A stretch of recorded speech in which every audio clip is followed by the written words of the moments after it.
그래도 하나님 앞으로. 시작. 그래도 하나님 앞으로입니다. 동서고금을 막론하고요. 사람들은 이 세상을 살아가면서 이 세상에서 행해야 될 올바른 도리가 무엇인지를 항상 고민하고 또 연구해 왔습니다.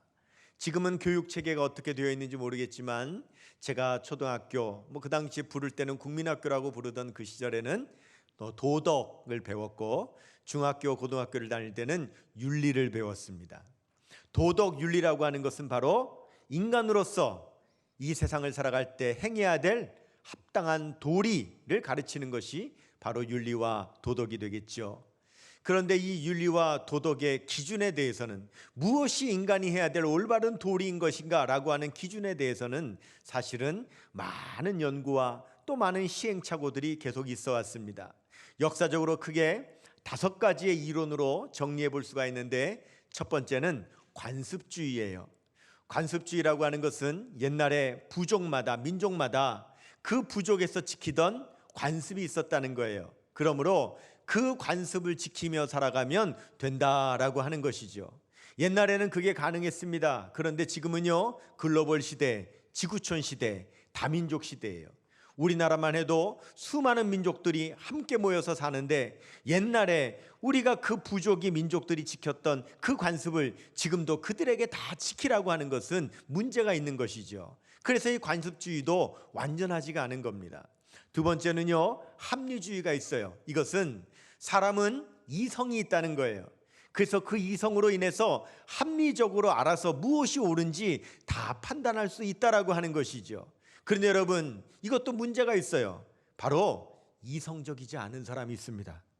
죄를 죄로 여기지 않고 죄를 짓는 사람이 있어요. 일부러 세상의 질서를 파괴하는 사람들이 있습니다. 그렇기 때문에 사람이 각자 사람의 이성을 의지했다가는 큰 코 다칠 수 있는 거죠. 그래서 공리주의라는 것이 있어요. 세 번째로, 공리주의라고 하는 것은 많은 사람들이 행복해하면 그것이 인간이 지켜야 될 도리의 기준이다라고 말하는 거지요. 그래서 거기서 나온 말이 최대 다수의 최대 행복이라고 하는 말이 나온 겁니다. 그런데 여러분, 이것도 문제가 있어요. 예를 들어서 여러 사람이 한 사람을 괴롭혔어요.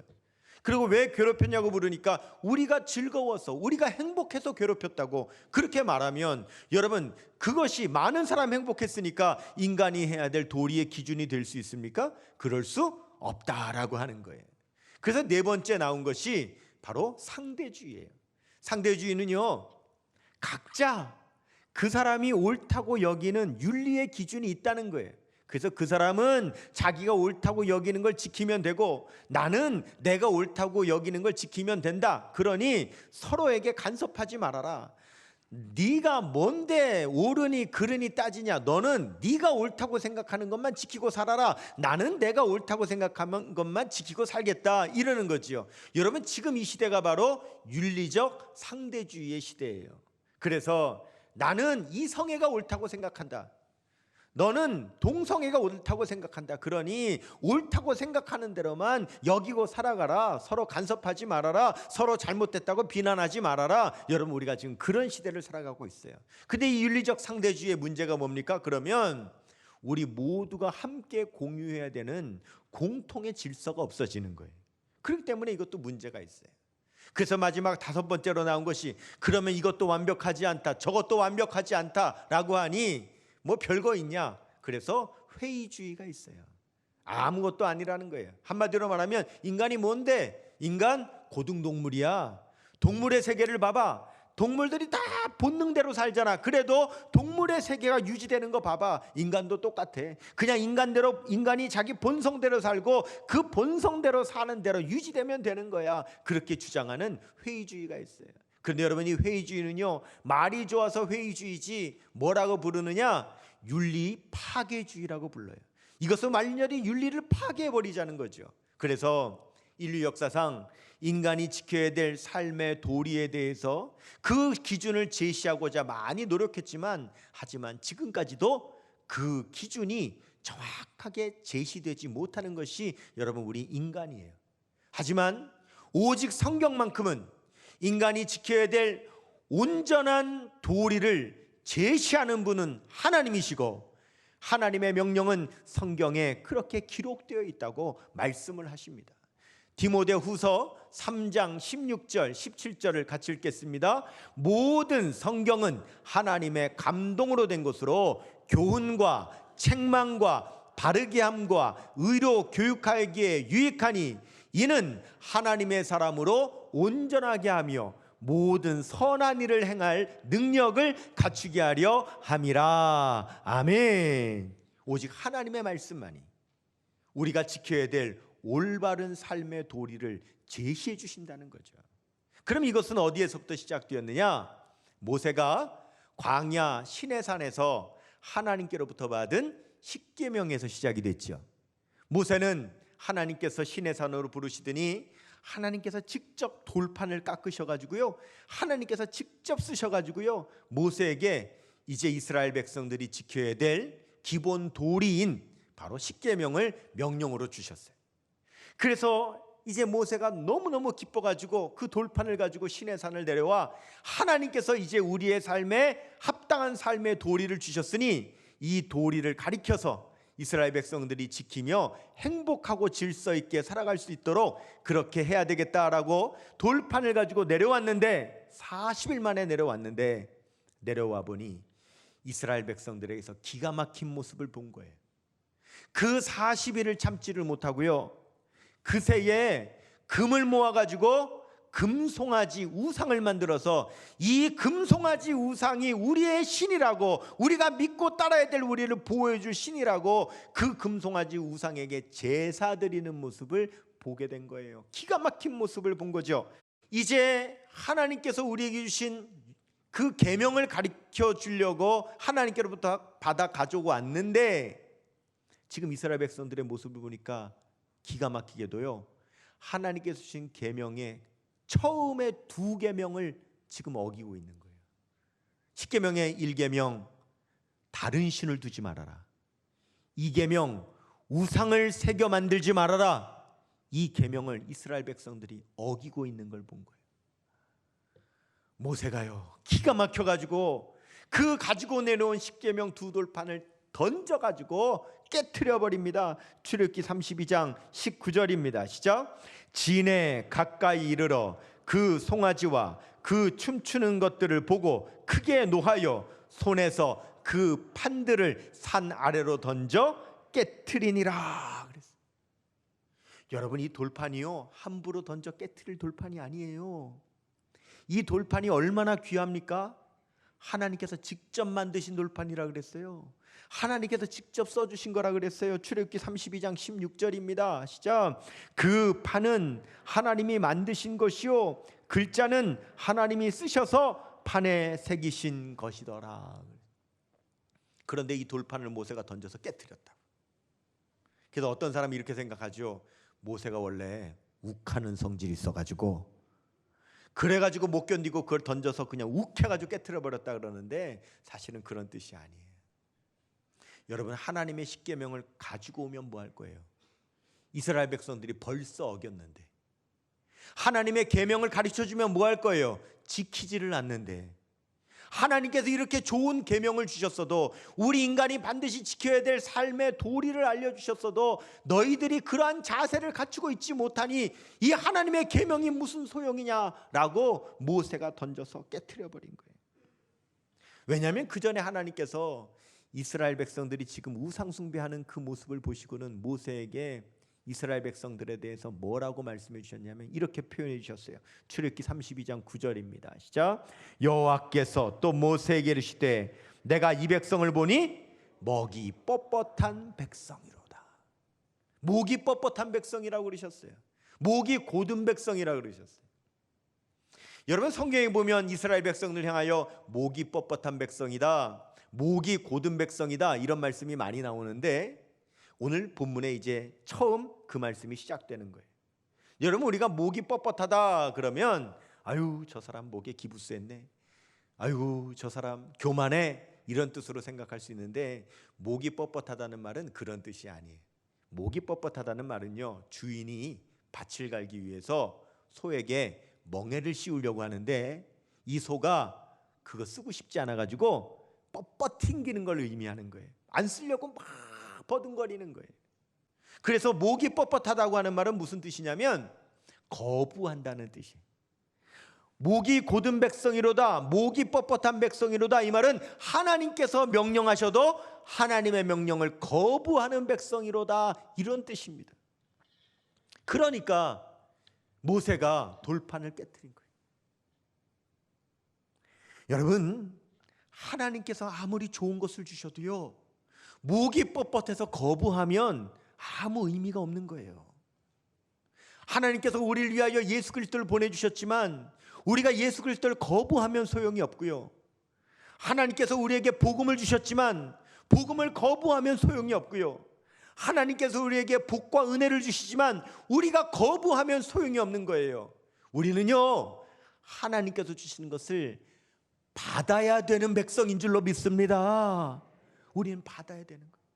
그래서 요한복음 1장에 보면 예수님을 거부하는 사람이 있는데 거부하지 않고 영접하는 사람이 하나님의 자녀가 되는 권세를 얻는다고 말씀하고 있어요. 요한복음 1장 9절에서 12절 읽겠습니다. 참빛 곧 세상에 와서 각 사람에게 비추는 빛이 있었나니 그가 세상에 계셨으며 세상은 그로 말미암아 지은 바 되었으되 세상이 그를 알지 못하였고 자기 땅에 오매 자기 백성이 영접하지 아니하였으나 영접하는 자 곧 그 이름을 믿는 자들에게는 하나님의 자녀가 되는 권세를 주셨으니 아멘. 우리 하나님 앞에 목이 뻣뻣하지 않아야 될 줄로 믿습니다. 우리 하나님의 은혜를 받아들여야 돼요. 열왕기상 8장 39절 말씀에 같이 읽습니다. 주는 계신 곳에 하늘에서 들으시고 사하시며 각 사람의 마음을 아시오니 그들의 모든 행위대로 행하사 갚으시옵소서. 주만 홀로 사람의 마음을 다 아심이니이다. 하나님 우리의 마음을 다 아세요. 하나님은 모세의 마음을 아세요. 하나님께서 보실 때 모세가 어떤 마음이냐? 절망의 마음인 거예요. 왜요? 이스라엘 백성들이 이미 십계명을 범했죠. 금송아지를 만들어서 우상 숭배하고 있지요. 하나님께서 이스라엘 백성을 향하여 저 목이 뻣뻣한 백성이라고, 하나님의 말씀을 거부하는 자들이라고 이미 하나님께서 말씀하셨죠. 모세는 화가 나서 십계명 돌판 이미 깨트려 버렸죠. 이미 끝난 거예요. 이미 절망이에요. 이미 포기한 거예요. 그 마음을 아시기에 우리 하나님께서 모세에게 이렇게 말씀을 하세요. 출애굽기 34장 1절, 오늘 본문 1절입니다. 같이 읽어요. 시작. 여호와께서 모세에게 이르시되 너는 돌판 둘을 처음 것과 같이 다듬어 만들라. 내가 깨트린 처음 판에 있던 말을 내가 그 판에 쓰리니. 아멘. 여러분, 모세는요 차마 하나님 앞에 하나님 십계명 다시 주세요 이런 말을 못하는 거예요. 왜요? 모든 상황이 절망적인 상황이거든요. 그리고 그 귀한 돌판을 자기가 던져서 깨트려 버렸거든요. 그런데 어떻게 하나님께 가서 하나님 다시 주세요 이런 말을 어떻게 해요? 그런 절망의 마음을 하나님이 아시니까 하나님께서 먼저 말씀하시는 거예요. 너 돌판 다시 만들어라. 처음에는 하나님께서 직접 만들어 주셨지요. 근데 이번에는요 모세 보고 만들라 그러세요. 왜? 네가 깼잖아. 네가 깨뜨려니까 돌판은 네가 만들어라. 그러면 십계명은 내가 다시 적어주리라. 그리고는 모세에게 돌판을 다시 만들어서 시내산에 올라오라고 말씀해 주신 거예요. 모세가 너무 감사하고 너무 좋아가지고 그 돌판을 손수 다시 만들어가지고는 그 돌판을 들고 다음날 아침 일찍 시내산에 다시 올라가는 거예요. 오늘 본문 말씀 34장 4절 읽겠습니다. 시작. 모세가 돌판 둘을 처음 것과 같이 깎아 만들고 아침에 일찍 일어나 그 두 돌판을 손에 들고 여호와의 명령대로 시내산에 올라가니. 모세가 다시 올라가는 거예요. 신나서 올라가는 거예요. 여러분, 오늘 출애굽기 34장 28절 말씀에 보면은요 모세가 심지어 40일 동안 시내산에서 물도 안 마시고 떡도 안 먹고 금식했다고 나와요. 여러분 보세요. 그런데 어떻게 물도 안 마시고 떡도 안 먹고 금식을 하고 무거운 돌판을 들고 시내산을 내려올 수가 있습니까? 그것은요 하나님께서 힘을 주셨기 때문이에요. 절망 가운데 있는 모세에게 다시 올라오라고 하실 때는요, 하나님께서는 올라올 수 있는 힘까지 주셔서 올라오게 하신 줄로 믿습니다. 바로 그분이 우리 하나님 아버지세요. 그런데 우리는 하나님 아버지를 너무 몰라요. 모세도 하나님 아버지를 제대로 몰랐어요. 그러니까 절망하고는요, 하나님께 다시 10계명 달라고 차마 말을 못한 거예요. 그 사실을 아시는 하나님께서 모세를 시내산으로 다시 부르신 다음에요, 모세에게 나타나셔서는 제일 먼저 뭘 하셨느냐? 모세야, 나는 이런 하나님이야. 네가 나를 좀 제대로 알아야 돼 라고 하시며, 하나님께서 어떤 분이신지를 하나님께서 모세에게 직접 말씀해 주시고 직접 가르쳐 주십니다. 오늘 출애굽기 34장 5절에서 6절 7절 읽겠습니다. 시작.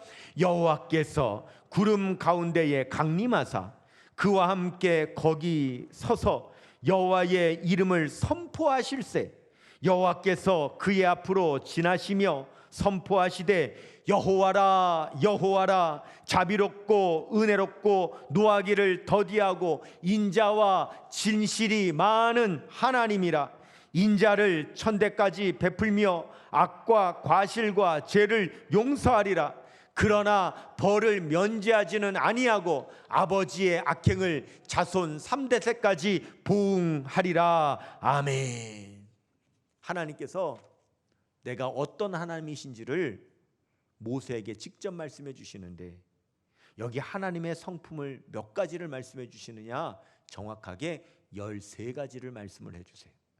그런데 우리가 읽은 한글 성경에는 한 10가지 정도로 조금 애매하게 번역이 되어 있는데, 히브리어 원어 성경으로 보면은요, 하나님의 성품 13가지가 정확하게 드러납니다. 그래서 유대인들은요, 이 말씀에 나타난 하나님의 성품 13가지를 아주 연구를 해가지고 정확하게 기록해 놓고 있는데, 유대인의 율법 연구집인 토라 포션이라고 하는 것에 보면 하나님의 성품을 13가지를 잘 해석해 놨습니다. 여러분 이제 화면을 한번 그림을 보시면은요, 그림 보시면 바로 이 내용이 오늘 본문 말씀 출애굽기 34장 6절에서 7절에 여호와의 성품을 말씀하신 그 내용인데, 저기 나타난 한 단어 한 단어에 13가지 하나님의 성품이 분명하게 제시되고 있는데, 간략하게 말씀드리면 첫 번째는요, 아도나이입니다. 원래는 여호와라 여호와라 2번 부르셨죠. 쓰기는 여호와라고 쓰지만 읽을 때는 아도나이라고 읽어야 돼요. 거룩한 하나님의 이름이기 때문에 여호와라고 못 읽고요, 아도나이 이렇게 불러요. 이 무슨 뜻이냐면 나 주는 자비가 충만한 생명의 원천이다 라고 하는 뜻이에요. 두 번째, 또 아도나이 여호와를 반복하시는데요, 이렇게 2번을 반복하시는 이유는 무슨 뜻이냐면, 하나님의 이름을 반복하는 것은 사람이 죄를 짓고 회개함을 보인 후에 하나님께서 다시 자비를 베푸시는 분임을 나타내는 거예요. 넘기셔야 돼요. 네, 바로 이 내용입니다. 세 번째, 엘이라고 말씀하셨어요. 엘은요, 전능하신 하나님, 하나님은 의로운 심판자라 하시는 뜻이에요.